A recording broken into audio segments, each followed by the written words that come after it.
अस्सलाम वालेकुम। कैसे हैं आप सब? मैं तो जी ठीक ठाक हूँ। आप सबके सामने है ये मेरे स्टार्टिंग है व्लॉग। कैसी लगी है? कोई बताता नहीं है। इतनी मेहनत मैं करती हूँ, इतना खर्चा मैं करती हूँ, मेरे पैसे कौन दो? तो जी अभी देखे मैं क्या कर रही हूँ, आपको बताती हूँ। मैं चली गई थी बाहर परिंदों को बाजरा डालने। बहुत चिड़ियों की आवाजें आ रही थी। मैंने बोला पहले परिंदों को बाजरा डाल के आऊं, उसके बाद आऊंगी। यहाँ से मैंने अपना स्टोव नहीं जो बनाया हुआ था ब्लाकों से, बताया था ना आपको, ब्लाकें तो मैंने उठा ली थी, स्टोव को तोड़ दिया, लेकिन स्टोव की काई सारी यहाँ पे फैली हुई है अभी। मैंने बोला इसको समेटूं और यहाँ से जरा किचन विचन साफ करके फिर आखिरी में कमरा धो दूंगी। क्योंकि हम लोग ना यहाँ पे ये जो रिल्ली बिछाई हुई थी ना मैंने अभी, ये सिर्फ लेटने बैठने के लिए होती है। वैसे दिन के टाइम पे ना हम लोग यहाँ पे जब होते थे तो ये या तो फर्श धोते थे या फिर पोछा मार के फिर फर्श पे ही बैठते थे। ठंडा ठंडा फर्श, ऊपर से ठंडी ठंडी पंखे की हवा, बड़ा अच्छा लग रहा होता है। सही है। मैंने बोला स्टोव की जो काई पड़ी है इसको मैं यहाँ से उठा लेती हूँ, उसके बाद आखिरी में कमरा धो के यहाँ पे फिर आराम से कौन से फर्श पे बैठेंगे, पंखे की हवा खाएंगे। तो फिर मैं चली गई थी। मैंने बोला चलो ये करने के बाद फिर मैं अपने काम करूंगी। सही है ना? तो यही कर रही हूँ बस। ये आज है ना मेरा बहुत मसरूफ दिन है।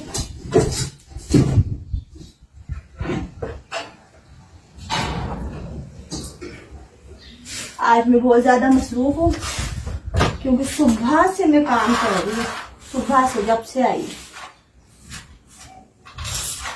थोड़ी देर आराम से बैठी थी नाश्ता करने के लिए। मैं नाश्ता साथ ही ले आई थी। पकाऊंगी तो मैं कुछ भी नहीं, क्योंकि यहाँ पे मेरा राशन सारा खत्म हुआ है। तेल का डब्बा खाली है, मसाले थोड़े थोड़े पड़े हैं, बाकी कोई प्याज टमाटर सब्जी कुछ भी नहीं है। अभी मैं यहाँ पे मेंटेन शुरू से करती, इसलिए मैं पक्का पकाया ले आई थी। तो मैंने और मेरी बेटी ने मिलके हम दोनों ने खा लिया। बाकी अभी दिन तक जब मेरे शोहर आएंगे तो फिर उनका खाना देखा जाएगा। उनको तो मैंने बोला था आप लेके आ जाइएगा, क्योंकि मेरे पास खाने पकाने का कोई बंदोबस्त तो है ही नहीं। अब देखो उनके तो सर से बात गुजरती है, सुनते हैं ही नहीं, लगता है इस कान से गया इससे बाहर निकल गया, ऐसे समझते हैं। मतलब ऐसा मुझे लगता है। तो मेरा क्या है, मैं भी भूखा नहीं खाऊंगी, मेरा थोड़ी ना कुछ भी जा रहा है। बोलूंगी जब भूखे बैठो मैं क्या करूंगी? मैं तो आपको बोल दिया था कि घर पे खाने के लिए कुछ नहीं है, क्यों नहीं लाए? सजा दूंगी आज इनको। देखो ऐसे आए।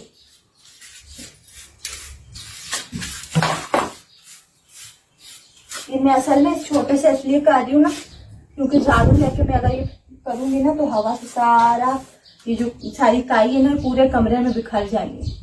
इसलिए मैंने बोला पहले इसको अलग से संभाल लूं, उसके बाद कमरे को देखा जाएगा फिर क्या करने वाला है क्या नहीं करने वाला।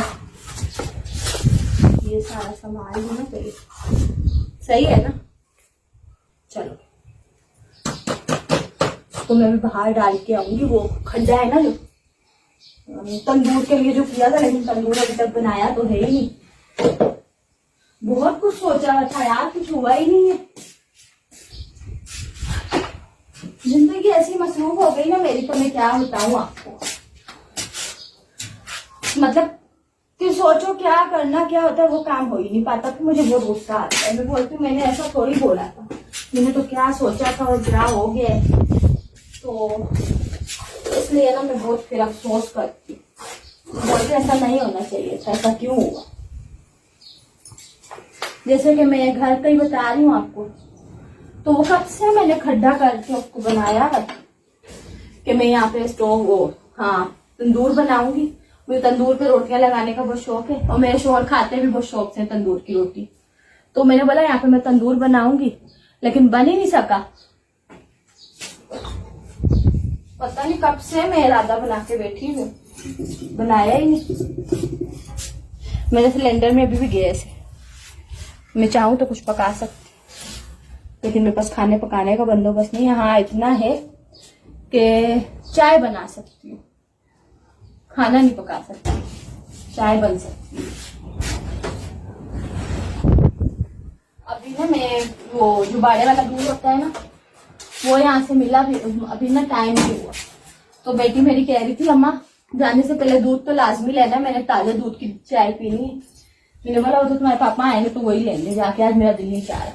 सुबह जिस टाइम पे मैं आई थी, मैं बाड़े से होती हुई आई थी, तो वो बाड़े वाले भाई ने बोला भाभी अभी तो दूध है ही नहीं, आप शाम तक चक्कर लगाओ। मैंने बोला चलो सही है, लगाती हूँ चक्कर भी।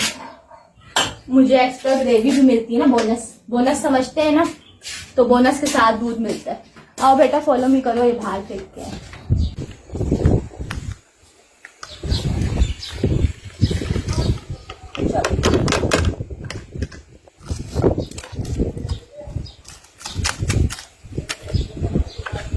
इसको भर भर के अब तो ये भरने को नहीं देता, ऊपर से जब अब एंड का टाइम रह गया है ना, तो अब इसका काम ही मुकम्मल नहीं होगा।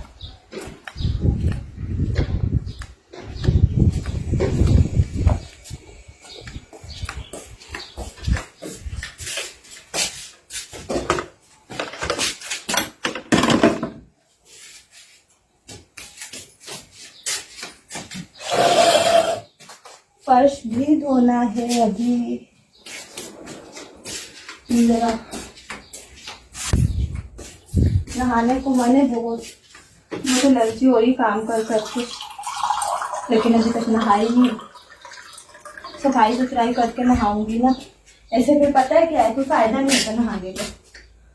ऐसे ही बंदा बैठे, मतलब नहा के आऊंगी फिर पसीने में मट्टी में फिर भर जाऊंगी। मटके का पानी बड़ा मजेदार होता है, ठंडा ठंडा, बर्फ की भी जरूरत नहीं पड़ती।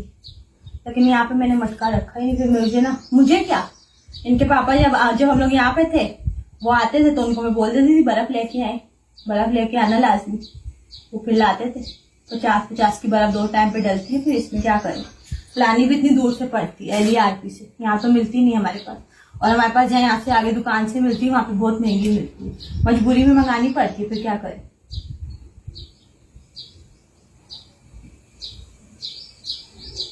आज भी हम लोग साथ ही में बर्फ लेके आए थे उधर से।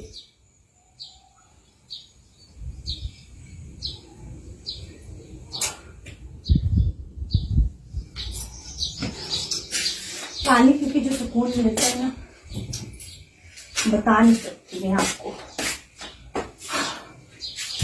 चलो अब ना मैं अपने व्लॉग को एंड कर रही हूँ, मुझे भी बहुत सारे काम है, क्योंकि अभी ना कशिश के पापा के 2 रुमाल पड़े धोने के लिए, हो सकता है उनके कपड़े भी धोने वाले हो, देखूंगी। क्योंकि जब यहाँ पे जो कपड़े वो उतारते हैं ना धोने के बाद, तो वो कपड़े फिर मैं गंदे यहीं छोड़ देती हूँ, वहां लेके नहीं जाती, फिर मैं उनको धो के लेके जाती।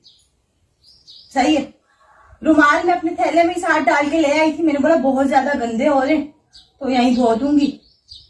अभी देखो ये भी करना है, कमरा भी मेंटेन करना है, फिर बाहर भी देखूंगी क्या क्या काम है। तो वीडियो आपके साथ शेयर करती रहूंगी। आप सब प्लीज इस वीडियो को लाइक बहुत सारा करके शेयर भी कर दीजिएगा, शेयर करके मुझे बता दीजिएगा। और चैनल पे जो मेरे नए हैं वो प्लीज चैनल को सब्सक्राइब करके घंटी का बटन जरूर दबा दीजिएगा। और बस अपना बहुत ख्याल रखें, दुआओं में याद रखें। Thanks for watching. Allah Hafiz.